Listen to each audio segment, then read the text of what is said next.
আসসালামু আলাইকুম, welcome back to my new video. রুটি, নান, পরোটা সব কিছুর সাথে খাওয়ার জন্য একটা অনেক মজাদার ডালের রেসিপি শেয়ার করব। তৈরি করা অনেক বেশি সহজ আর খেতে মাশাআল্লাহ অনেক বেশি মজাদার। কোনো রকম ঝামেলা ছাড়া ঝটপট তৈরি হবে, তো চলুন রেসিপিটি দেখে নেওয়া যাক।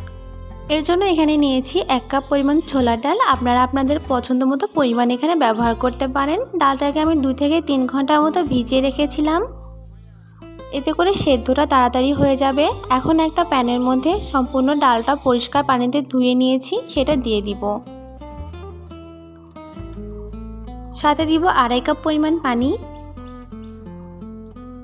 দিব একটা তেজপাতা, পরিমাণ মতো লবণ, আর দিব 1/3 চা চামচ হলুদের গুঁড়া। এখন একটা বড় সাইজের আলুকে এরকম কিউব করে কেটে নিয়েছি, 1 কাপ পরিমাণ মতো হয়েছে, সেটা সম্পূর্ণই দিয়ে দিব। আপনারা চাইলে আলুটা বাদেও করতে পারেন, আলু দিলে এটা খেতে অনেক বেশি মজা লাগে। ডালটাকে চুলায় বসিয়ে রেখেছিলাম। এখন দেখুন এরকম পানি শুকিয়ে সেদ্ধ হয়ে গেছে। একদম পুরোপুরি গলিয়ে সেদ্ধ করা যাবে না, একটু গোটা গোটা রাখতে হবে, নয়তো রান্না করার সময় একেবারে বেশি গলে যাবে আর খেতেও ভালো লাগবে না। যেহেতু ডালটা আগে থেকে ভিজিয়ে রেখেছিলাম, তাই প্রেসার কুকারে সেদ্ধ করতে দিলে কিন্তু ডালটা একদমই গলে যাবে। এখন একটা মিক্সিং জারে নিয়েছি একটা টমেটো, দিব 2 থেকে 3টা কাঁচামরিচ, আর দিব 2 টেবিল চামচ পেঁয়াজ কুচি। এখন এটাকে একটা পেস্ট তৈরি করে নিব। এখন মূল রান্না করার জন্য দিয়েছি 1/4 কাপ মতো রান্নার তেল, দিব 1/2 কাপ পেঁয়াজ কুচি। পেঁয়াজটাকে আগে হালকা একটু নরম করে ভেজে নিব। এখন এর মধ্যে অ্যাড করব 1/3 চা চামচ শাহি জিরা। শাহি জিরাটা না থাকলে নর্মাল জিরাটা ব্যবহার করতে পারেন। এখন এর মধ্যে কিছু গোটা মশলা দিব, শুকনা মরিচ, তেজপাতা, এলাচ আর দারুচিনি। সবগুলো মশলা দিয়ে কিছুক্ষণ ভেজে নিব। এখন এর মধ্যে সামান্য একটু পানি দিব, এতে করে পেঁয়াজটা পুড়ে যাবে না।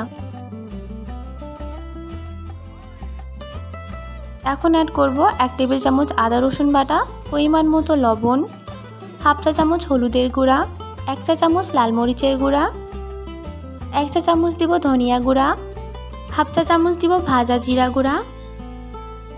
এখন এই সবগুলো মশলাকে একটু কষিয়ে নিব আদা রসুনের কাঁচা গন্ধ চলে যাওয়া পর্যন্ত। খুব ভালো করে মশলাগুলোকে একটু ভেজে নিয়েছি। এখন তৈরি করে রাখা টমেটোর পেস্টটা এর মধ্যে দিয়ে দিতে হবে। জারটা ধুয়ে সামান্য একটু পানিও এর মধ্যে অ্যাড করে দিয়েছি। এখন এই মশলাকে একদম ভাজা ভাজা করা পর্যন্ত রান্না করে নিতে হবে।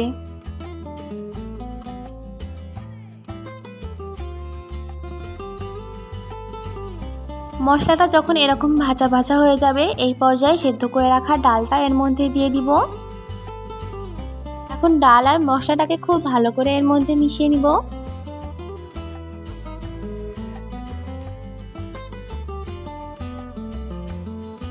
ডাল আর মশলা খুব ভালো করে মেশানো হয়ে গেলে এই পর্যায়ে ব্যবহার করব পানি। পানিটা আপনাদের মন মতো ব্যবহার করতে পারেন, আমি এখানে 1/2 কাপ করেছি। এখন পানিটাকে আবারও কিছুক্ষণ ডালের সঙ্গে খুব ভালো করে মিশিয়ে নিব।